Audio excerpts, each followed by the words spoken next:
go to Mars? Well, I do too.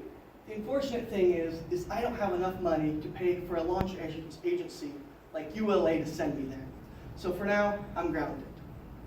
Hi, my name is Owen Blair, and I'm here to talk to you about ULA, or the United Launch Agency. So what is the ULA?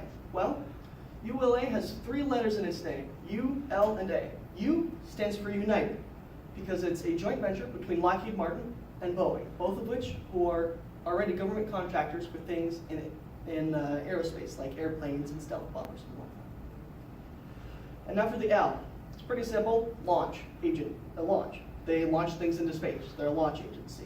And the A, very similar to the U, is in the United, but slightly different because this encompasses other government organizations and commercial contractors like telecommunications companies, NASA, and the National Reconnaissance Office, which operates spy satellites for the United States.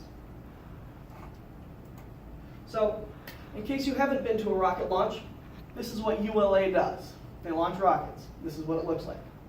And again, fun fact, the rocket you're seeing up on the board actually launched the first GPS satellite that was available to commercial companies. And if you ever heard a rocket launch, it would sound like this.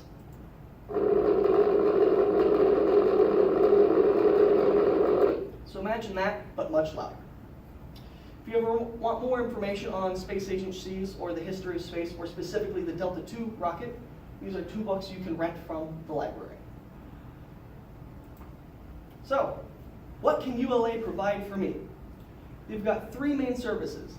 They've got low Earth orbit, which is where most of the satellites around Earth exist, like the International Space Station, GPS satellites, and the large majority of destinations for launch agencies, like the United Launch Agency, is to low Earth orbit. They also can do geosynchronous Earth orbit, which offers a lot like spy satellites, where you can visually pinpoint a place on the Earth, and it always facing the same spot on the Earth, no matter where you go. They also offer beyond Earth orbit, so like lunar satellites, Mars satellites.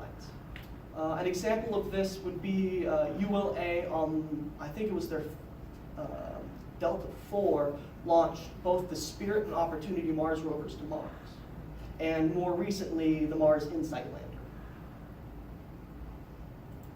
So, how do you get to these far out spots?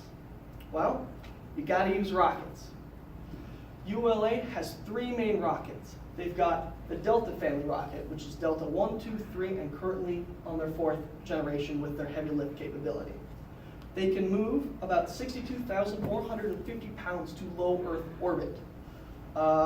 For example, I think this is about 500 school buses.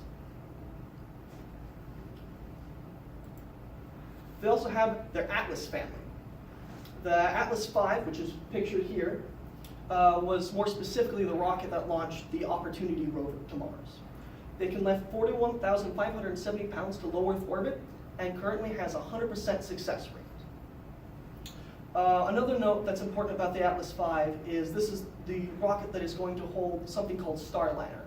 It is a commercial crew capsule launched in the United States to resupply the International Space Station with not only resupplies, but people as well. This would be the first time that the United States would have in-country launch capabilities instead of using Russian rockets like the Soyuz to launch people to the International Space Station. And most exciting, they've got their upcoming Vulcan rocket. This is a direct response to SpaceX's reusable rockets. The idea behind the Vulcan is it would be able to deliver about 21,000 pounds to low Earth orbit and come back down to Earth to be fully reusable. Now, again, United Launch Alliance, they're a joint venture between Lockheed Martin and Boeing. They offer many services like low Earth orbit, geosynchronous orbit, and their heavyweight capabilities, which is like beyond Earth. And they've got 3 main rockets, the Delta IV, the Atlas V, and the Vulcan. Any questions? What does GPS stand for?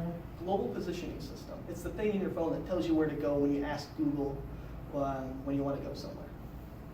Why did you become interested in like rockets and stuff? Ever since I was a little kid, I've always been building things, and I've kind of liked things that have moved fast in flames, to be more specific. And so a more controlled version of that is a rocket. What's the physics behind launching a rocket? So that takes me about another hour, but in short, there's something called the Tarkovsky's equation, which you can find on your own in the internet, or I can get back to you later. Thank you.